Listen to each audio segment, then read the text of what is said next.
Hello, and welcome to a brand new podcast, 3 Lessons from Breakthrough Leaders. I'm Zana Ryabchik, MD at Breakthrough Global. And I'm Dr. Bart Sale, CEO and founder at Breakthrough Global, where we've spent the past 30 years developing the breakthrough methodology to help transform companies looking to reach their highest level. And in this podcast, we'll meet the world's foremost leaders and creative talents, distilling their knowledge and experience into 3 lessons, which we guarantee will help you and your companies to unleash your potential. And Bart and I will take a moment to analyse the key takeaways and the opportunity for breakthrough thinking that arises from each one. And in today's episode, we've got a real treat for you. Gary McCullough, who's led transformative growth of some of the world's leading companies. Now, I've known Gary for 20 years, and I'm very grateful that he's joining today. Gary has spent an illustrious career in the public company sector as a CEO, a president, senior executive, and board member in market-leading consumer and commercial businesses, including the Procter & Gamble Company, the William Wrigley Jr. Company, and Abbott Laboratories. And today we'll hear these 3 lessons from Gary. Never forget who you are. Find that thing that you can emulate, right? That you do want to be better at. So find that thing and tuck it away for something you use later on. And conversely, those things that you didn't want to do, tuck those away and say, I'm never going to do those, How compassion marks a great leader. So my dad, so he was smart enough to tell me, and this is a pretty common saying, that you get more with honey than you do with vinegar. And the importance of always staying curious. Let's go back to, when I was at the Wrigley Company. Most people who are old enough will think about those sticks of gum. They were wed to sticks of gum, but gum was being sold in other forms. And there was a reluctance to change. So let's get started. Lesson 1, no one left behind. I'll start off. I usually, when I'm introducing myself to a group or in a conversation like this, I usually start off by telling people that I'm an Army brat. I'm very proud of that. My father spent over 30 years in the Army, and I grew up, in the U.S. and places overseas. He was from Dayton, Ohio. My mother's from Montreal, Canada. But the reason I say that is because having gone to 15 schools before I graduated from high school, that does one of 2 things for you. It either makes you an introvert or it makes you an extrovert. You either crave it or you don't. And I've got 3 sisters who became introverts, and I was the person who became, to some degree, an extrovert. But it formed a foundation for how I view the world. I think I'm outward looking. I seek out things to do, but I start there because it is foundational. It's given me an insight into, you've had so many different leadership roles, but I'd like to kind of cast our mind back to the Army. What are some of the key learnings that you had about leadership there that have stood you in good stead for all of your future leadership roles in your incredible career? Sure. I think one of the things that people believe about the Army or the military in general is that because you have a hierarchy, a fairly well-defined hierarchy, is that you can simply order people around. And you can, because people do adhere to the chain of command, but you don't get very far that way. And so, ultimately, there's still a need to be rational in your thinking, to make people understand what it is that's expected of them, and to bring them along so they can go, so they can do things in an enthusiastic manner. When you're asking people to potentially put their lives on the line, they need to understand what it's for. So, I learned, I think, fundamentally about leadership, and I think one of the most inspiring leaders that I ever had, in fact, the most inspiring leader that I ever had. I'll tell you the story that, first made me become an admirer of his. We were doing an exercise, and I remember very clearly it was February. We were in Fort Bragg, North Carolina, and it was cold. It was cold, and it was sleeting, and we had been out for I think 10 or 12 days at that point in time. We hadn't had very many hot meals, and it was just awful. General Galvin came around and inspected my platoon. And as he was going around, he went to one of my privates and he said, "Private, what do you think of this exercise?" And that particular private was probably the most outspoken one in my unit. He said, "Sir, this sucks." And I thought, wow, there goes my little career. And what he said was, sir, we've got people who are walking around saying that, this is great infantry weather, this cold and sleeting. And he says, for me, great infantry weather is 75 degrees and partly cloudy, not 35 degrees and sleeting. And General Galvin looked at him and said, so, well, what could I do to make it better for you? And he said, well, I sure could use a Snickers bar. And Galvin, pulled out his notebook and wrote a note and put it in his breast pocket, and off he went. And about 3 days later, a big box came in the through the mail to us. It was delivered to us out there. So it was still 35 degrees and sleeting, and that box contained 38 Snickers bars and a note from General Galvin to that private. And the note said, Private Nix, I can't do anything about the weather, okay? But hopefully this will make your day better. Please share these with the other soldiers in your unit. And we had 38 soldiers in my platoon at the time. And at that moment, that small note, the time that he took to write that small note, was the most inspiring thing in the world. We would have followed him into hell that day, because he made our day better. And so I think about that over the course of the years. I've thought about the small things that really make a difference in organizations and to individuals. And I began the same practice of writing notes to people in my businesses, where if they did a good job, I would just shoot them a note, and I would go around and I would see on people's cubicles, the notes that I had written to them maybe a year or two before. And I think that to this day, I bet Private Nix, as an old man now, probably has that note somewhere in his stack of things that he found valuable. So, I've always remembered that. John Galvin, who went on to become the NATO commander, was very empathetic. He was very charismatic. He was a very caring person. And I think that's what people, want to see in their leaders, as well as basic competence. But you don't become a general or a high-ranking, leader in organizations if you don't have some level of competence. One of the things that it brought up for me is two of the most incredible military leaders, Caesar and Napoleon. They had that quality with them. Yeah. So Caesar's legionaries would follow him anywhere. Right. And he would remember the names of particular centurions who were, the equivalent of young officers. Sure. And Napoleon was the same. It's really interesting you say that, because I remember, and this is another lesson. I remember when I was a brand new second lieutenant, my father, who had been, a sergeant major in the Army, I had a captain who was my company commander who I didn't think real highly of at the time. So my dad asked me about him, and I said that. I said, I really don't admire these qualities in him. And he says, well, what does he do well? And I said, what, the one thing I really admire is that we had 160 soldiers in our company, and he knew every soldier in that company. He knew their name. He knew if they were married or not. He knew if they had kids. If they had kids, he knew their kids' names. He knew how old they were. And he was genuinely interested. But that ability, both to care and to know people, is really important. And so, particularly as a leader, because just saying somebody's name, if they're deeper in the organization, it goes a mile. It's like he knows who I am. She knows who I am. And so I think that goes a mile for somebody, particularly if they're relatively young in the organization and new. So I always admired that, and I tried to be, somebody who could do that as well. When I was at P&G, John Pepper, who was the CEO at one point in time, I was a brand new new hire. I think I've been in the company 4 or 5 months. When I met him on an elevator, he introduced himself, and 2 years later he saw me again and called me by my name.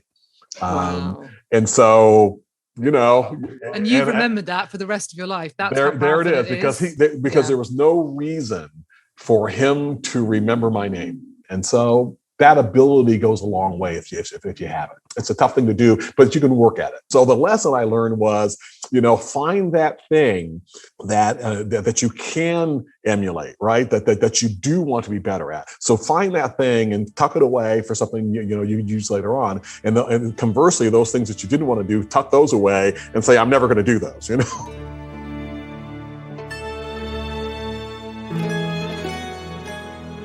So that was fantastic, and fantastic storytelling from Gary. Yeah, that's the first time I've heard that story about the Snickers.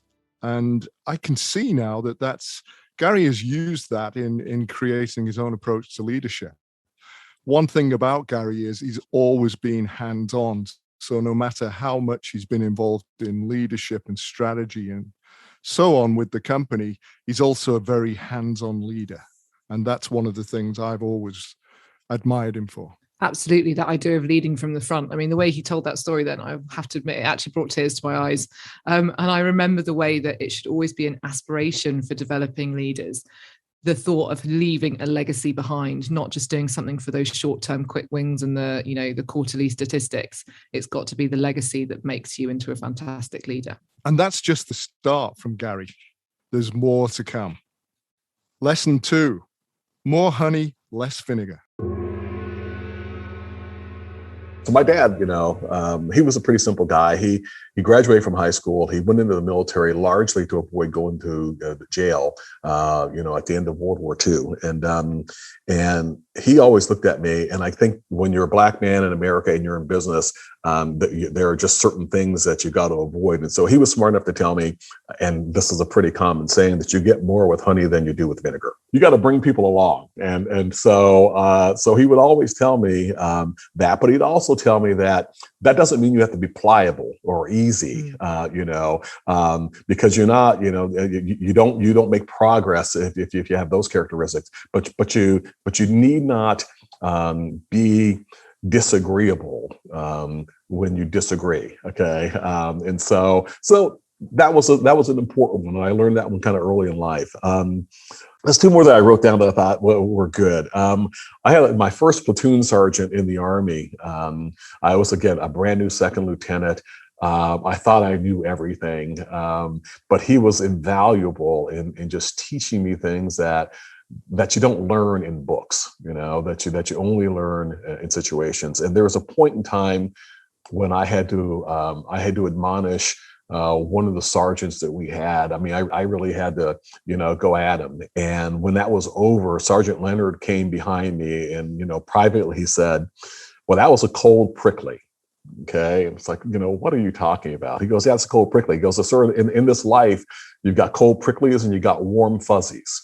And he said, "You need to remember, as a leader, you got to give 3 warm fuzzies for every cold prickly." And so I thought about that. Whether, I'm coaching somebody, if you give somebody a, difficult, that people go through a down period, you've got to come back behind that cold prickly and build them up again. And make sure they know that you have confidence in them, or whatever the case might be. So that 3-to-1 ratio of 3 warm fuzzies for every cold prickly, it never fails. And the last one I think that I come back to, or that I learned from. There was a point in my career at P&G where I was passed over for promotion. I was, when you came into the organization, you came in with a class, and it was an up or out organization. You as a marketer, you either got promoted or you were asked to leave the organization. And the first big promotion was the promotion to brand manager. And everybody in my class had been promoted, and I had not. And I had been told by a couple layers of management that I should never expect to be a brand manager at Procter & Gamble, and that I should find something else to do and someplace else to do it. And ultimately, I didn't accept that as the answer. I persevered and eventually did all the things I was asked to do. I still wasn't promoted, and I got moved over to a new organization to get a fresh start with a new boss. But my boss, when I moved over, said to me that it was a mistake for me to put my head down and do the work, and actually deliver results, and believe that, in a vacuum, the organization would simply reward me for that. Okay. That there's things that we have to do as individuals.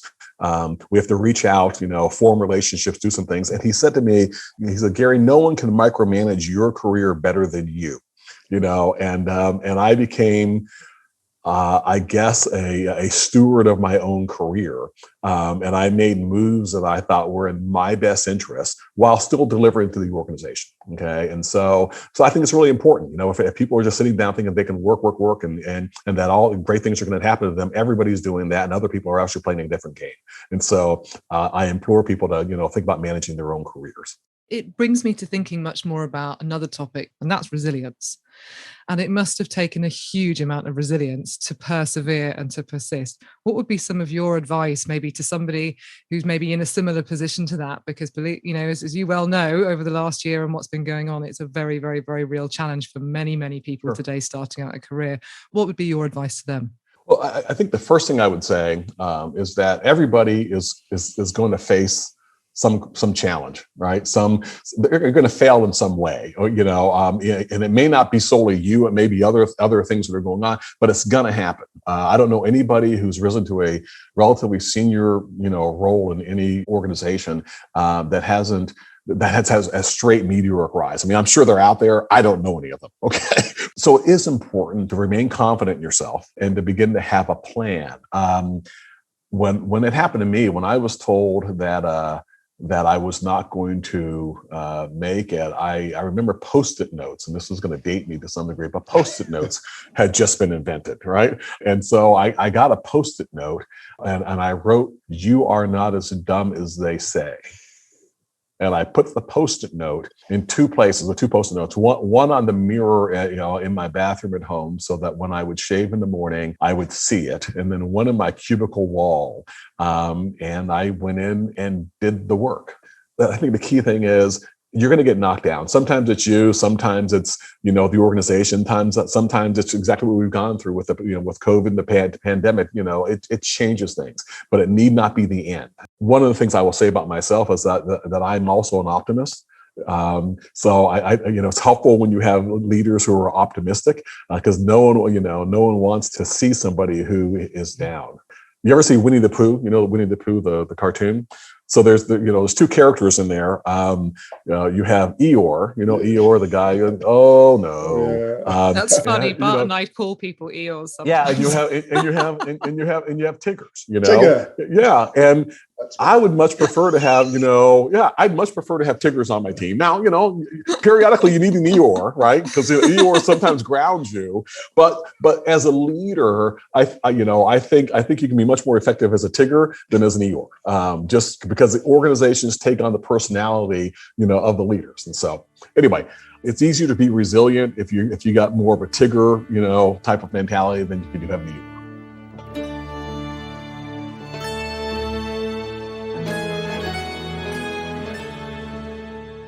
So for me, this lesson is all about compassionate leadership, showing empathy when you give people feedback.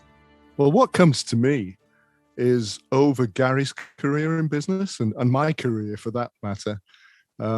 Things have changed and the world of business is changing. And people in business today, they want feedback, they need feedback, and they understand that feedback is going to help them to get better.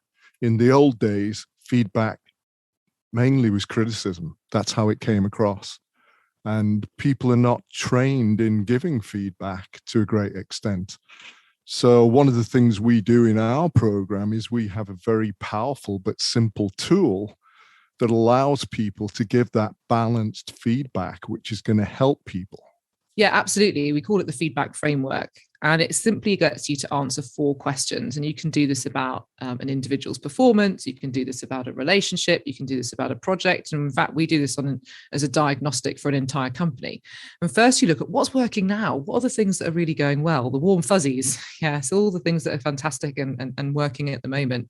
Then we ask what's not working yet. And the presupposition yet there is really critical because we're assuming it's going to be working soon. Now that we've identified it, we're going to do something about it. Then we look for what's missing that we should already have in place and that will really make a difference. And then finally, we look to the future and identify what's possible. This is the kind of aspiration and the idea of everything that could be possible once we've got the things that are maybe not working yet and missing put into place. Absolutely. And on to lesson 3. Sticks of gum may break your business. I want to use some of your experience and your wisdom, which you're imparting brilliantly here. What are some of the self-imposed barriers to growth that businesses keep falling into, or what you've seen in your career? I think a lot of the businesses that I have gone into believed that they owned a market or markets, and so they could keep doing what they were doing the way they were doing it. And then they would wake up and say, oh my goodness, these people are doing something different. And let's go back to, when I was at the Wrigley Company, when I first met you, most people who are old enough will think about those sticks of gum. Okay.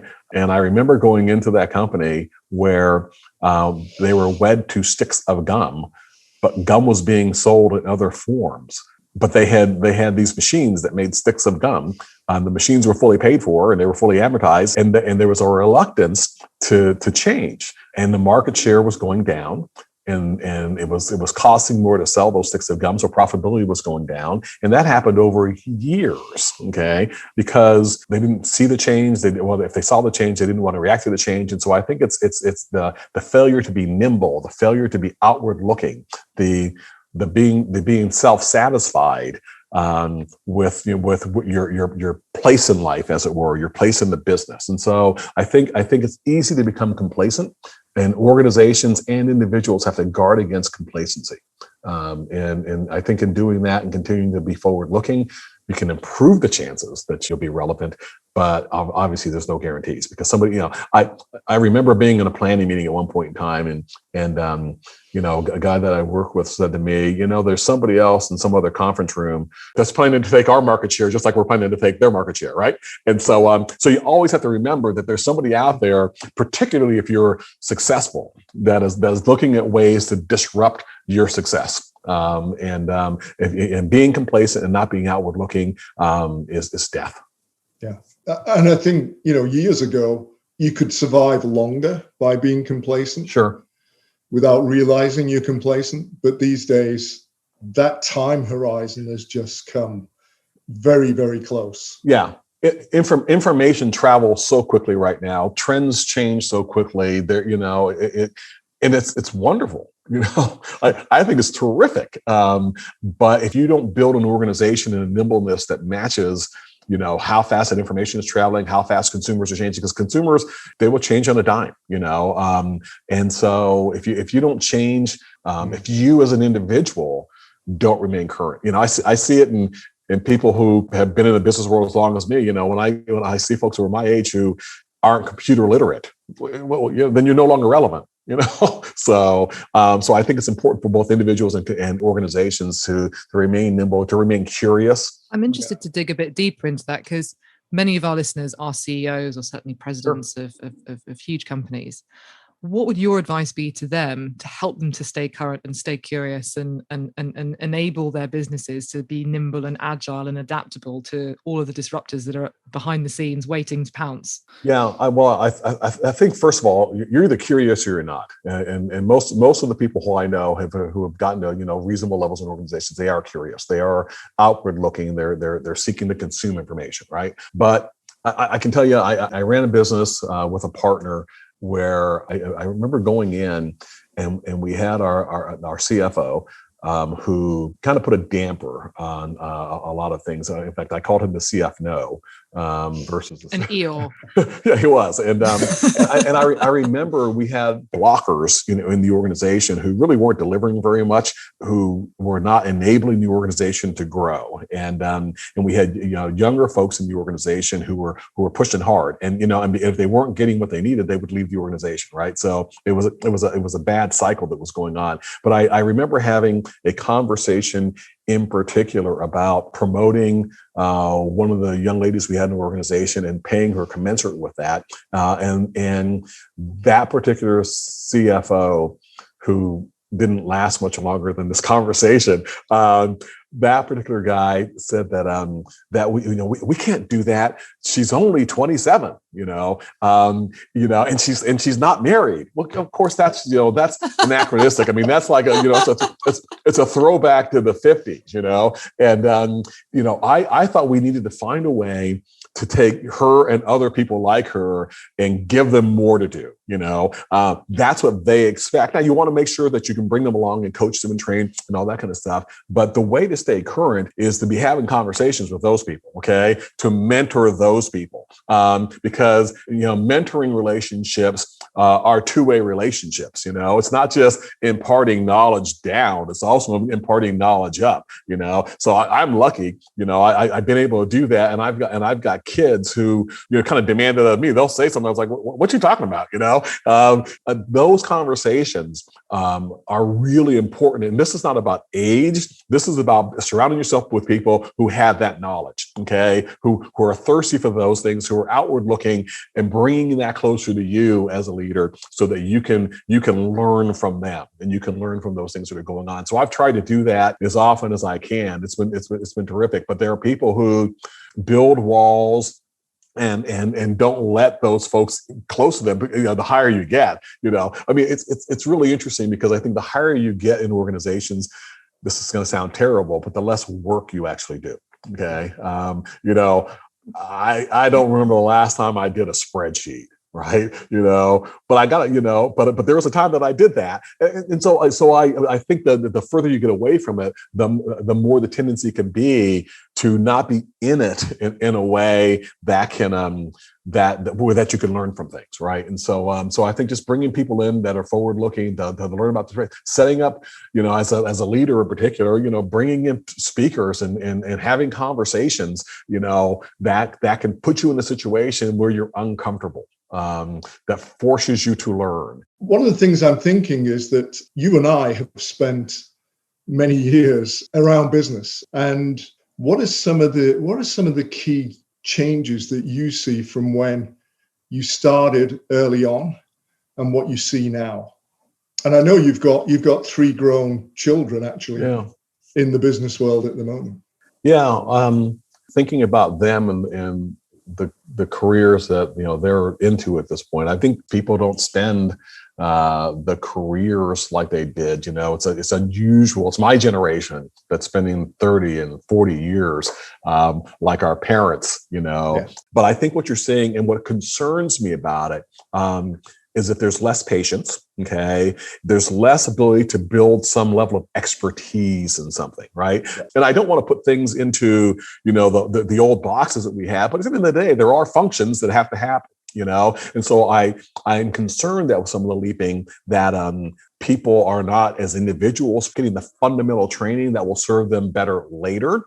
But at the same time, as an organization, as leaders, people quit leaders. So I think that it's incumbent upon leaders and organizations to give people reasons to stay, and develop those things. And so I think there's a delicate balance because folks will leave in a heartbeat to go for the next paycheck or the next role or whatever the case might be. But I think younger folks need to think about what they're becoming expert at, because there need to be things that you can be expert at some point in time. Yeah. So. And it can't happen overnight. I think we're like the microwave generation where we just think, bing, now we can do it. Yeah. Or we've watched the YouTube video, now we know how to do it. And in some ways, I think it's very true. That does work for a lot of stuff.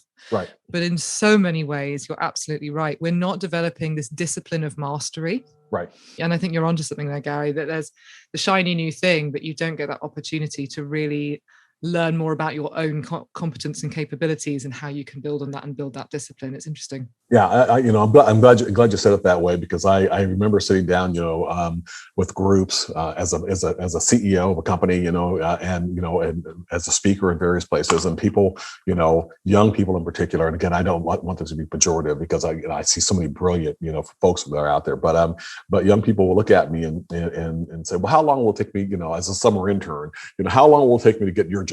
It's like, well, it took me 30 years. I'm like, I'm slow. I'm sure you're smarter than me, but it's going to take you some time, right? And so that's one. The other thing is that I see a lot of entrepreneurs who see the headlines about the company that went public, or something that became an overnight success and somebody became a billionaire, and so and people think it's common. It's not common, but those things happen. Some of those people who have created those companies, they hit on brilliant ideas, and they executed exceedingly well. And for all those brilliant folks who are out there, there's lots of, dust by the wayside with other people who didn't make it. And so anybody who's starting something because they want to make money, it's the wrong motivation. These other folks were solving problems or creating new markets that sometimes we didn't even know we wanted to see, right? And that's rare. So folks need to understand that. So this lesson from Gary stands out to me as the breakthrough mindset that we develop in our clients. The breakthrough mindset is embodied by magical thinking, that's possibility thinking, and it's coupled with heroic action, the I can attitude. And you need this for growth. And for me, it brings to mind this state of curiosity. We start our life as children being curious. And being curious allows us to learn. And learning allows us to grow. And if you think about it, if children come into a new place, like a new room, what they do is they notice things. They're curious. But as adults, what we do when we come into a new environment is we start judging. We've lost that means to be curious. Now, onto our hot seat. This is the part of the show at the end of each episode where we ask our guests quick-fire questions to learn more about their views on life, what's important to them, and to learn about their habits for high performance. So, Gary, are you ready? I believe so. We'll find out. Okay. So first of all, what brings you energy and motivation in your everyday life? That's an interesting one. I've always been motivated and energetic. I'm a morning person. I get up that way. But there's a quote that I remember. Let me see if I can. This was a quote that's attributed, I think, to Marcus Aurelius, and he said, and I remember this. He said, "When you arise in the morning, think of what a precious privilege it is to be alive, to breathe, to think, to enjoy, and to love." And so when you think about that, it's kind of how I think about things. It's a privilege to be alive. And the older I've gotten, the more I've realized that I could not be here. I suffered the death of a really close friend of mine a little over a year ago, right at the beginning of the COVID thing. It wasn't COVID, but I've got some people that I have remained close friends with from high school. And there were 6 of us. And we resolved probably 12 or 15 years ago that we were going to get together every other year at least. And so we started off, I brought them to Chicago, and we did a bunch of Chicago things. We went to a baseball game, we ate steaks and, did Chicago stuff. And then we went to one guy's house in Pittsburgh and so on and so forth. Well, we had gotten together in New Orleans in the fall of 2019. And Robert, in February of 2020, sent us a text saying, "Hey guys, I've been diagnosed with kidney cancer," and he was told he had 6 to 9 months. And we had planned one more get together, kind of off cycle, as it were, just to one more time be together, all of us. And he died a month later. So I just think about now at where I am. It's been a good career, and I continue to be very, very active. But nothing. You can't take it for granted, and things can happen, and things can turn on a dime. And the older I get, the more I realize that. So again, I'm a morning person, and I go back to that Marcus Aurelius quote that says, what a privilege it is to be alive. And so I don't need to be motivated in some artificial way. I feel very lucky to be here right now. So sorry to hear that about your friend as well, Gary. It is it's a cycle of life, as they say, right? Mm. But it is for the first time for me hit that closely to home with my friend group, and that's a wake up call. Yeah. Carpe diem. Yep, absolutely, carpe diem. All right, the next question is: finish this sentence. Success is. That's an easy one. Paulo Coelho said, "It's being able to go to bed each night with your soul at peace." I read that and it stuck with me because, when you're younger, you think success is, I'm going to make a lot of money. I'm going to, achieve a certain, and that's all good. I mean, listen, we all want to do those things, right? I've gotten to the point that, I've made a fair amount of money and I've raised my children. And the good news is I still like them and they seem to like me, which is wonderful. I've been married for a long time. So all those things are good. But at the end of the day, the older you get, the more you realize they're not enough, and so I think positively impacting people, making sure you've done your best, because going back to that kind of morbid story I told you about my friend Robert, it's not guaranteed that when you close your eyes at night you're going to wake up in the morning, right? And so if I can every day say, you know what, it's okay, life was good and I've given it a good run and I've done right by people, then the rest is okay. All right. The final question is, what inspires you in life? Well, this is one I think that probably has changed over time, right? Because we all go through life cycles. As I said, I've got 3 kids. I've got 2 grandkids. I thought when you were a grandfather, you'd be old and you couldn't walk and you're kind of ready to go. Well, I'm not that, and so they are really cool. And the more I hang around with them and see them grow, and I've got a granddaughter who's 3, almost 4, and a grandson who's almost 2. It makes me want to be young. It makes me want to be around for a lot longer. And so I've got no intention of going anywhere, but it also points out that life is precious, right? And so, but it makes me get up and want to be around. So that really inspires me. Just and I wouldn't have said that 20 years ago. But things change, and so that's really for me inspiring at this point. That's beautiful. Thank you so much. And finally, if our listeners want to find out more about you, or maybe they want to ask you a question, is there a way that they can reach out to you, either through maybe LinkedIn or social media or via us? What would be the best way for them to do that? Sure. I've got a LinkedIn profile. I think I'm Gary E. McCullough on LinkedIn. It's McCullough. And so, happy to respond to anybody on LinkedIn. Amazing. Thank you so much. Good. All right. That brings us to the end of the podcast. Thank you, Gary. All right. Thank you, guys. I enjoy talking with you. You made me think a little bit, and I need that from day to day. Thank you for joining us for today's 3 lessons. And of course, a huge thank you to Gary McCullough. Do make sure you hit the subscribe button and join us each month for another 3 lessons from Breakthrough Leaders. And you can reach out to us at Breakthrough Global on LinkedIn or Facebook, or via Twitter at Radiant Clarity, or on Instagram at Global Breakthrough. And we'd love to hear from you, your feedback and your own leadership stories. We'd also love for you to share this episode on your own social media and review and rate this podcast on your player of choice, as we want to spread these transformative lessons as widely as possible. And finally, a huge thanks to our production team, Yulia Sheltisova at Breakthrough Global and Robin Leeburn at Fairley Media. And of course, thank you for listening. See you next time.